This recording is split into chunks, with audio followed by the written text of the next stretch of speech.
Right, what I'm going to show you in this demo is our new T-pad, which is a 1 to 10 button USB response pad that can have buttons laid out wherever you like. It's got a carbon fibre finish. You might have 24mm buttons or 30mm buttons, clear caps, or a variety of colours laid out wherever you want, as it's custom laser cut. The beauty of this is it's got a built-in millisecond accurate timer that will timestamp not only when the buttons go down, but also when microphones are active. Opto detectors are detecting stimulus images or external buttons are pressed. So you can have a microphone plugged in here. You can have 2 opto detectors for detecting stimulus images on screen, and up to 10 external buttons. So there can be handheld triggers, or they can be Pico buttons that you can just press down. We've got a serial USB which will send the timestamps from the box to the PC, the Linux system, the Mac, iPad, Android tablet, or whatever you've got on the other end. And the keyboard HID will plug in and just make the pad appear as a standard keyboard, so it's really easy to use in your experiments. You just use it as a keyboard, and you can let our app record the timings over serial. And you've got 2 TTL ports which will mirror each button press, microphone activity, or the optos coming on when there's a visual stimulus image, and they'll TTL event mark on your digital trigger import on, say, your EEG machine, your eye tracker, or whatever else you've got. There's a mode LED which will light up in different colours depending on which mode the pad's in, and there's a button that you can use to cycle between the modes. So I'll just plug all this in and then I'll show you with our app. So I'll just plug in the keyboard first to make it work like a normal keyboard. Again, that's running at 1000 Hz, so it'll potentially send up a report for the keyboard status in a millisecond, but again, that 1000 Hz is dependent on your experiment generator, because it may or may not be able to capture that data quickly enough. It's just that our hardware will do it, but we can't account for what any experiment generator will do. So I'll just plug the optos in as well, and then I'll plug the microphone in. So we've got an opto on this second PC screen, so we can see that things will trigger when we're looking at our app, and we can use a part of the app to actually trigger that. So we'll just start the app off.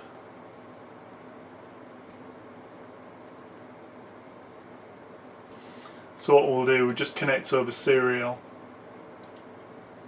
to the T-pad. What we'll do now is we'll set up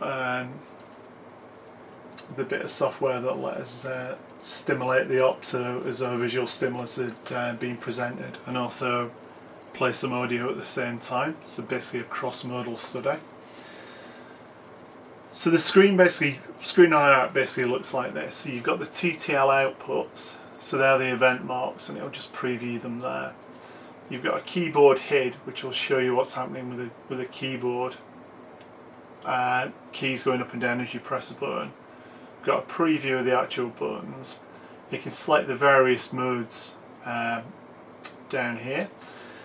And then you can alter the sensitivity of the optos here for detecting the visual stimulus, and then alter the sensitivity or the threshold of the microphone. So that's when it'll trigger, at what level. You can set the opto sensitivity automatically by putting a white patch on the screen, and the T-pad will adjust its own sensitivity to get you the optimum setting, and a similar way with the voice key. So the various modes are command mode, which is what we're in now, keyboard HID mode, which is a normal keyboard. Then we've got a serial mode, which will just send characters for each button, opto, or microphone. We've got exit protocol and keyboard HID, so that will give you the timing from the response pad from its own clock plus the keyboard HID.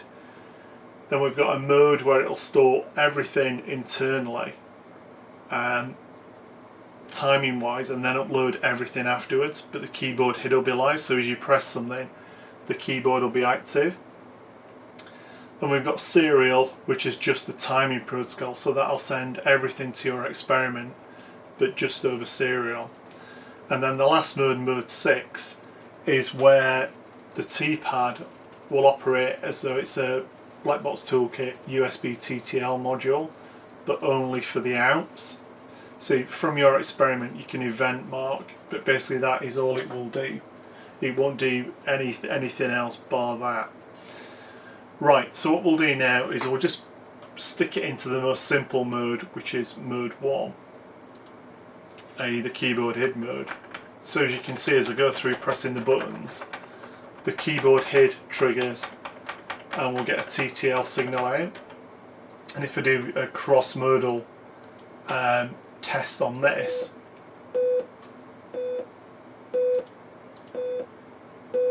yeah, so hopefully you can see as the opto comes on, the opto will trigger there and send out a keyboard HID. So every time the opto comes on, it'll send a keyboard keystroke. Yeah, so that's M in this, K in this case, and M is for the microphone. So you can see the voice key triggered there. So what I'll do is I'll stop that, so it's a tad annoying. But hopefully you can see how that would work. So what I'll do now is I'll switch it into the keyboard HID and the timing protocol. So that's the exit mode along with the keyboard. So basically, as you can see, the keyboard's triggered, the TTLs are sent out for event marks, but the timing's also pulled from the internal timer. And we can see as we press the buttons, it scrolls past. So basically, A stands for the button, P stands for press, 1 is the number of the button, and then the time is read off the internal timer and sent. And when I release the button, the release is sent. So again, the letter A, R for release, 1 for button 1, and then the time. So that's constantly from the running clock. So again, if I do the cross-modal example on this at 500 milliseconds, we can see that all work. So there we go. So we've got the times coming down and the events, and we've got the keyboard event marking as well. But we're more interested in the actual times. So again, I'll stop that. Right, so what we'll do now as well, the other thing that it can do, if you run it in keyboard HID only mode or in the exit mode with a keyboard, you can just concentrate on recording the keystrokes in your experiment. But what you can do is run this app and dump the timing data into a format that our software can load. So basically that will let you analyse the data afterwards and look at the timing. So that's a kind of a cut down Blackbox Toolkit V2 or V3 combined with an BBTK to do the TTL event marks, and you've also got a 10 button USB response pad as well. So it's kind of a version of all our products in one box, if you like. So I'll show you the analyzer because that's worth a look. And for people familiar with it, you can see that it's a kind of cut down version of what ships with a Blackbox Toolkit. So I'll just load up an example file that we've recorded earlier. So basically it gives you the button down onsets, offsets, durations for each of the 10 buttons, and the same for the optos as well. So you can see when the optos came on, and everything's plotted in a data analyzer. So you can basically look when the optos came on and look when the buttons went down. On up to 10 buttons are 2 optos, a voice key, and I forgot to mention there's a TTL input as well. that'll come up on there, and again that converts to a keyboard key press. And what you can do on this as well is you can measure between any two points in time. So you could look at the start of the octo onset, and then you can drag the cursor across, and you can read off the response time or reaction time as 467 milliseconds. So it's pretty simple to drag the cursors around and compare any events that you want, or you can pull them off the spreadsheet and do it in Excel, or you can export to Excel or anything that you like. The good thing about this is it's simple to use in CircuitPy as well. So we've got some simple CircuitPy examples that will read the clock, or will read the USB keystrokes, or a combination of the two. So you're getting independent timing from when the optos are triggered using patches in CircuitPy, when the microphone's active or when the buttons are down. So you get the timing from CircuitPy, but you also get the independent clock timing from the hardware in the T-pad, which is critically important if you're doing anything timing sensitive. So we'll just load CircuitPy up and we'll do a couple of quick demos. Right, so what we'll do is we'll just load a couple up. So what I'll do is I'll just move the opto and pop it on this screen. I'll close that one as well. So it's about mid-screen basically. So this is a quick one which will just basically show you the buttons going up and down. So it's a bit like our app, but what this is going to do is just going to preview the buttons, the opto or anything else. So basically if I press a button, we get the PC clock time, but we also get our time from the onboard clock, and it gives you the status of the buttons. So if I click my finger, you'll see the microphone being triggered as well. Yeah, and if we triggered the opto, that'd be shown as well. So I can cheat and do the opto with a flashing torch. So if we do that, we can see the opto being triggered. So I'll just pop that back. So you can see that there's some example code in CircuitPy which makes it really easy to read from the T-pad. So I'll just quit that. And what I'll do now is I'll just load a little experiment up so you can see how you might use this. And again, you can dump the data in CircuitPy and reload it into our app, and it'll match everything up for you against the CircuitPy data. But what I'll do now is I'll just load a simple example up.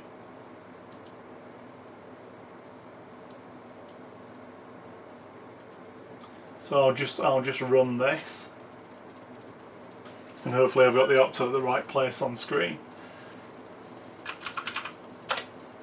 So this is basically just a simple choice reaction time test, but we've got the opto marker, and we're going to record the 2 button responses. So it's just red and green. So you can see the opto marker, that's recorded the onset of the image. I'm just pressing a button, depending on whether it's red or green.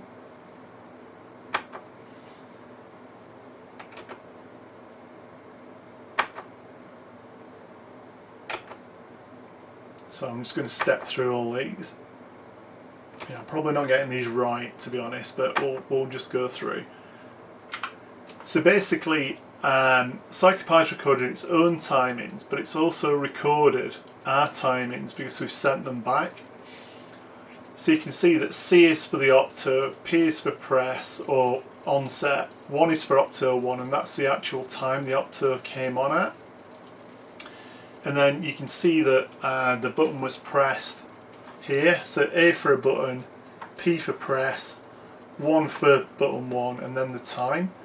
So you just subtract one from the other to get the true reaction time. So that's when things physically appeared in the real world. So that's when the opto was physically triggered by the stimulus image appearing on screen, and from when the button physically went down. Yeah, so I'll just do the calculations for those two. So that's 29,740 for the actual button press minus 29577. So the RT for that one would be 163 milliseconds.